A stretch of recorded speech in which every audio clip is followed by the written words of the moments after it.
तो इसमें सबसे बड़ी ये प्रॉब्लम आ रही थी कि मैं कितना भी रिसर्च कर रहा था तो एट द एंड मुझे थोड़ा डाउट था हर चीज़ को लेके कि ये सही है कि नहीं है। कई कई मोमेंट पे ऐसा लगा कि खत्म ही नहीं हो रहा, मैं कब से ट्राई कर रहा हूँ। 15 लाख से कम ही बना था actually. India intention to return to back India का सबसे ज़्यादा रिफ्यूजल इसी के आ रहे हैं। पेशेंस क्योंकि बहुत ज़्यादा टाइम लगता है, टाइम टेकिंग प्रोसेस है।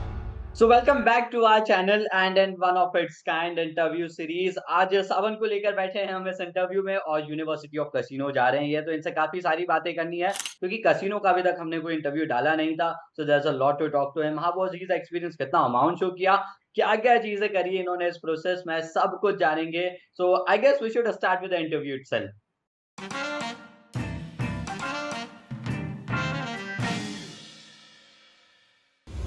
सो yes, a very warm welcome to our channel Sawan. Thank you sir. Okay, to our audience, because कुछ पता नहीं है ऑडियंस को इतना, तो एक छोटा-सा introduction just to introduce to yourself. So my name is Sawan Kumar and I'm going Italy for my master's in global economics and business. And my university is University of Casino. So I applied in this course maybe from last 5 to 6 months. I tried to apply for this course and I get my pre-enrollment summary in just one day. But I just got late in the process of HRD process. It takes around 1 month. So that is the reason कि मेरा visa इतना late लगा, वरना I am sure that I get the visa much earlier. Perfect, perfect. All right, he got summary in just one day. Well, 1 day to 45 days we have told you already. इतना time आपको लग सकता है। Now it completely depends कि किस university के लिए आप जा रहे हैं। Okay, so to start with सबसे बेसिक हमारा फ्लो के हिसाब से डॉक्यूमेंटेशन की बात करेंगे। तो आपने कैसे किया था डॉक्यूमेंटेशन वाला part? What were the things that you did? Actually documentation वाला पार्ट काफ़ी कंफ्यूजिंग रहता है। मैंने इसमें काफ़ी कुछ रिसर्च करा। स्टार्टिंग में मैं जब फर्स्ट टाइम डॉक्यूमेंटेशन के लिए कर रहा था तो काफ़ी सारी वीडियोस देखी, अलग अलग जगह पे गया, रिसर्च करी और वही कंफ्यूजन रही कि क्या मैं सही कर रहा हूँ कि नहीं कर रहा। उसके बाद मैंने कंसल्टेंसी ज्वाइन करी कि मेरे को क्या क्या करना चाहिए। तो मेरे को अच्छी तरह गाइडेंस मिली, तब मेरे को समझ आया कि कैसे करना है। तो मैंने सारा सीक्वेंस वाइज अपने सारे डॉक्यूमेंट तैयार करे। ऐसा नहीं है कि सारे एक साथ करे, वो बहुत मुश्किल है। तो पहले एक प्रिपेयर करा, उसके बाद एक करके सारे डॉक्यूमेंट्स प्रिपेयर करे। अब जैसे आप डॉक्यूमेंटेशन की बात करें कि आपने एक करके सारे डॉक्यूमेंट्स प्रिपेयर करे, कितने डॉक्यूमेंट्स होते हैं अंदाजन? आपने कितने सारे डॉक्यूमेंट्स बनाए होंगे इस प्रोसेस में? इस प्रोसेस में काफ़ी डॉक्यूमेंट्स लगे। स्टार्टिंग करते हैं सबसे पहले तो हमारी डिग्री ट्रांसक्रिप्ट को हमें लीगलाइज कराना होता है, फिर उसको अपोस्टाइल कराना है। तो यही बहुत बड़ा चैलेंज है पहले तो, क्योंकि कुछ यूनिवर्सिटीज़ तो 1 डे में कर देती है HRD, कुछ में काफ़ी टाइम लग जाता है। उसके बाद हमें अपोस्टाइल करवाना है, उसके बाद हमें ट्रांसलेशन करानी है।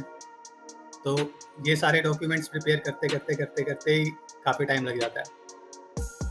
राइट। ओके, जब डॉक्यूमेंटेशन की बात करें तो कवर लेटर में आपने क्या किया? कोई हेल्प ली थी या खुद से जब बना रहे थे? तो what were the things that you did in a cover letter, और आपको कैसे अच्छा लगा वो कवर लेटर पे? कवर लेटर में मैंने नोटिस किया था कि सबसे ज़्यादा रिफ्यूजल इसलिए आ रहे हैं क्योंकि return to get India, intention to return to back India का सबसे ज़्यादा रिफ्यूजल इसी के आ रहे हैं। सो मैंने उसको फोकस रख के अपना पूरा कवर लेटर रेडी किया था। मेरे को मेरी कंसल्टेंट ने एक सैंपल दिया था कि उसका फॉर्मेट कैसा होना चाहिए, बिल्कुल क्या क्या होना चाहिए उसमें। तो मैंने उसके थ्रू करा। मैंने उसमें ये मेंशन करा कि मेरे को वापस क्यों आना है, कि मेरा फैमिली बिजनेस है, मेरे को वापस आके उसको संभालना, उसको एक्सपेंड करना है। तो मेरा मेन फोकस यही था। मैंने पूरी एक लाइक स्टोरी टाइप बनाई कि पूरा फोकस इस पे है। घूम फिर के बात वहीं आ रही है कि मेरे को वापस आके यहाँ काम करना है। नाइस। नहीं, that was really a good thing, because हमने बहुत बार इन वीडियोज़ में बोला है, बहुत सारी वीडियोज़ में बोला है कि cover letter should have a story, जो कि आपके इसमें था, and your intention should be very clear, and that was really a good part that you did in your cover letter. So to our audience, हमने जो इतनी बार बोला है, हमारी बात नहीं मानना है, इनकी बात मान सकते हैं, इनको तो वीज़ा भी लग गया है। ऑलराइट। अब जैसे हम ये डॉक्यूमेंटेशन की बात करते हैं, आगे बढ़ते हैं इसमें।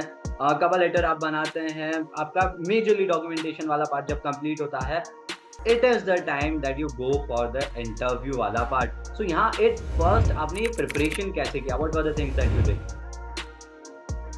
प्रिपरेशन अगेन मेरे को कुछ क्वेश्चंस दिए कि ये क्वेश्चंस पूछ सकते हैं, उस क्वेश्चंस की प्रिपेयर करी। सबसे पहले तो मेनली इंट्रोडक्शन होता है, इंट्रोडक्शन ही वो पूछेंगे, तो उस पर ही डिपेंड करता है कि हम इंटरव्यू को किस वे में ले जा रहे हैं, कि एक्चुअली कहीं ना कहीं हम पे डिपेंड करता है कि हमसे क्या क्वेश्चन पूछा जाएगा। तो मैंने इंटरव्यू में इंट्रोडक्शन में अपना बता दिया था कि मैं कौन से कोर्स के लिए जा रहा हूँ और ये course perfectly match with my career goals and academic interest. So उन्होंने का नेक्स्ट क्वेश्चन यही था कि आपका करियर गोल क्या है एग्जैक्टली। तो मैंने ये एक्सप्लेन करा। उसके बाद उन्होंने फंड्स के लिए पूछा कि फंड्स कहाँ से अरेंज करें। मैंने एजुकेशन लोन के थ्रू लिया था, मैंने वो बताया। फिर उसके बाद उन्होंने स्पॉन्सर्स के बारे में पूछा, फैमिली में कौन कौन है और अर्निंग कौन कौन करता है। तो मेनली क्वेश्चन यही थे। ओके, सो कितने 6-7 मिनट चला होगा आपका interview? Yes, hardly 7 to 10 minutes. Okay, okay. अब जैसा आपने बताया कि आपने एजुकेशन लोन लिया है, इस तरह से सारा अमाउंट अरेंज किया था। सो कितने का आपने लोन लिया? कैसे आपने ये लोन वाला पार्ट पूरा प्रोसेस कंप्लीट किया? बिकॉज़ हमको भी बहुत क्वेश्चंस आते हैं कि किससे लोन लेना चाहिए, क्या सही तरीका है, वीज़ा लगता है, नहीं लगता है? तो लोन के बारे में आपका क्या था? पूरा थोड़ा बता सकते हैं आप? पहले मैंने लोन के लिए जो साइट्स हैं वी मेक स्कॉलर टाइप्स की, उस पर मैंने अप्लाई करा था। वहाँ से एक तो ने मेरे को अप्रोच करा, बट उनसे मिला नहीं मेरे को। उसके बाद मैंने HDFC क्रेडिटा से बात की, तो उन्होंने पूरा प्रोसेस चेक करा। देन उन्होंने 15 लाख का लोन सेक्शन लिया था मेरा। उसके बाद इसमें मेरे को लगा था time less than 1 month, it's around 15 to 20 days hardly. Okay, okay. अब जैसे अमाउंट की बात कर रहे हैं, तो अदर देन एजुकेशन लोन कोई और फंड आपने ओवरऑल में कुछ शो किया है? नहीं, मैंने ऐसे अलग से कोई फंड नहीं शो किया। मैंने उनको अपनी पापा की उसी अकाउंट में पापा के सैलरी अकाउंट में एक्चुअली अमाउंट डिसबर्स्ड हुआ था। सो उसमें सैलरीज थी एंड पापा का PF आता है, मैंने उसके पेपर शो करे थे एंड दैट्स इट। और कोई अलग से कोई अमाउंट ऐसे मैंने टोटल अमाउंट आपका कितना बना था फिर इन दी एंड, जब आपने वो एजुकेशन लोन और सब ऐड किया था?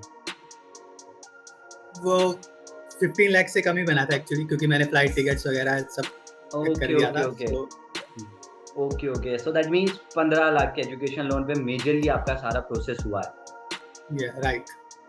वाओ! नहीं, that is a really good thing, because ये क्वेश्चन जब आते हैं तो एक्चुअली हम भी उनको आंसर करते हैं, बट लोग बच्चे इतना वो मानते नहीं हैं उस बात को कि एजुकेशन लोन पर वीज़ा आ सकता है। हालाँकि हमारे चैनल पर अब 4-5 से ज़्यादा ऐसे वीडियोज़ हैं जिसमें हमारे बच्चे हैं and they have got the visa with education loan. So yes, that thing is possible. वैसे स्पॉन्सर डिटेल की आप बात कर रहे थे, तो स्पॉन्सर के बारे में आपने क्या-क्या बताया? क्या काम करते हैं? क्या डॉक्यूमेंट शो करे आपने वो प्रूव करने के लिए? एक्चुअली उन्होंने स्पॉन्सर के बारे में पूछा क्या करते हैं। So my father is a government employ. So मैंने वो बताया, लास्ट 3 इयर्स का ITR सबमिट करा। मैंने सैलरी स्लिप्स दी लास्ट 6 मंथ्स की and bank detail bank statement, sorry last 6 months के bank statement, that's it. Okay, nice. अब ये जैसे इंटरव्यू वाले पार्ट में मैं थोड़ा-सा वापस जाऊँगा। इंटरव्यू के टाइम क्या सीन होता है? वहाँ VFS ग्लोबल पे आप जाते हैं, क्या-क्या थोड़ी बहुत प्रोसेस आपसे करवाई जाती है? एंड उस टाइम क्या फीलिंग होती है जब आप इंटरव्यू देने के लिए बस रेडी होते हैं? राइट, मेरा दिल्ली कॉन्सुलेट था। सो जिस टाइम मैं गया था उस टाइम ज़्यादा नहीं थे, मेरे से पहले 2-3 लोग और जाना था। सो वो टाइम थोड़ा नर्वस फील हो सकता है कि जब तुम बाहर बैठे और वेट कर रहे हो अपना, तो उस टाइम तुम्हें खुद को बस बताना पड़ता है कि नहीं, काम रहना है, ज़्यादा नहीं सोचना वरना सब खराब हो सकता है। बाकी interview is not that tough, सिर्फ नॉर्मल बात होती है। वो तुमसे तुम्हारे बारे में पूछ रहे हैं, तो उतना मुश्किल नहीं है वो चीज़, तुम कर सकते हो आराम से। बस तुम्हें नर्वस नहीं होना, नर्वस हो गए तो वहाँ पे काम खराब हो सकता है। हुँ, हुँ, हुँ। एब्सोल्यूटली, ये हमने पहले हाइलाइट किया है कि वो इंटरव्यू सिर्फ क्रॉस क्वेश्चनिंग करते हैं, डॉक्यूमेंट्स को वेरीफाई करते हैं। वो आपसे right, out of the box ऐसा कुछ नहीं पूछते हैं suddenly, right? Right. Wow! Great, great, great. अब जैसे आप कह रहे थे कि आपको 6-8 महीने लगे हैं इस पूरी प्रोसेस को करवाने में, तो क्या ये जो 8 महीने की प्रोसेस रही है आपका, what were the things that you would highlight कि यार ये सही था, ये गलत था? कुछ मिस्टेक्स या चैलेंजेस जिन पर आप बात करना चाहेंगे? यस, एक्चुअली आप सारे काम एक साथ करने की मत सोचो। पहली बात, आपको जो है आपको सीक्वेंस वाइज ही चलना पड़ेगा। एक काम होगा उसके बाद दूसरा काम होगा। अगर आप सोच रहे हो कि मेरा आज एचआरडी हो जाएगा और कल मैं पोस्ट टाइल करा लूंगा, तो ऐसा नहीं होता। आपको वेट करना पड़ेगा, आपको पेशेंस रखने पड़ेंगे, क्योंकि अगर आप किसी भी प्रोसेस में स्टक हो सकते हो, किसी भी प्रोसेस में आपको टाइम ज़्यादा लग सकता है, और जिसमें आपको लगता है कि इसमें ज़्यादा टाइम लगेगा वो जल्दी भी हो सकता है। या तो आपको पेशेंस रखने पड़ेंगे, सबसे इम्पोर्टेंट, और धीरे धीरे सारे काम होते रहेंगे। Nice nice, that is very important because many people give up in the process. वो प्रोसेस में एक बार आप थकने के बाद ऐसा सोचते हैं कि यार अब ये प्रोसेस यहाँ रोक दिया जाए।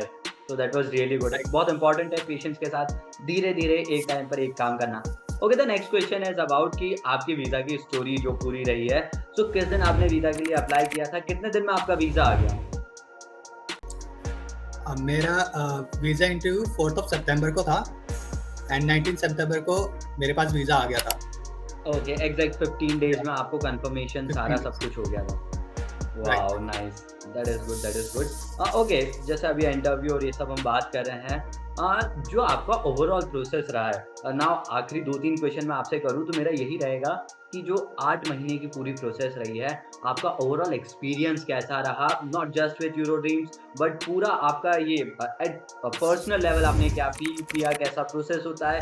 इटली के बारे में आपने क्या सोचा था उस टाइम? ये प्रोसेस काफ़ी अप एंड डाउन रहा, टू बी ऑनेस्ट, क्योंकि कई कई मोमेंट पे ऐसा लगा कि ख़त्म ही नहीं हो रहा, मैं कब से ट्राई कर रहा हूँ, क्योंकि दिसंबर जनवरी से एडमिशन्स ओपन हो जाते हैं। तो हमारी रिसर्च उस टाइम से स्टार्ट हो जाती है, उससे पहले से ही हो जाती है कि कौन सी यूनिवर्सिटी देखनी है, कौन सा कोर्स करना है। सो उस टाइम से प्रोसेस चलते चलते अप्रैल, मई, जून, जुलाई, अगस्त, सो ऐसा हो जाता है कि कब से चल रहा है प्रोसेस, ख़त्म कब होगा। बट ये है कि धीरे धीरे मज़ा भी आता है, आपको सीखने को मिलता है काफ़ी कुछ कि एक्चुअली में कि कैसे होता है सब कुछ, कैसे काम होता है।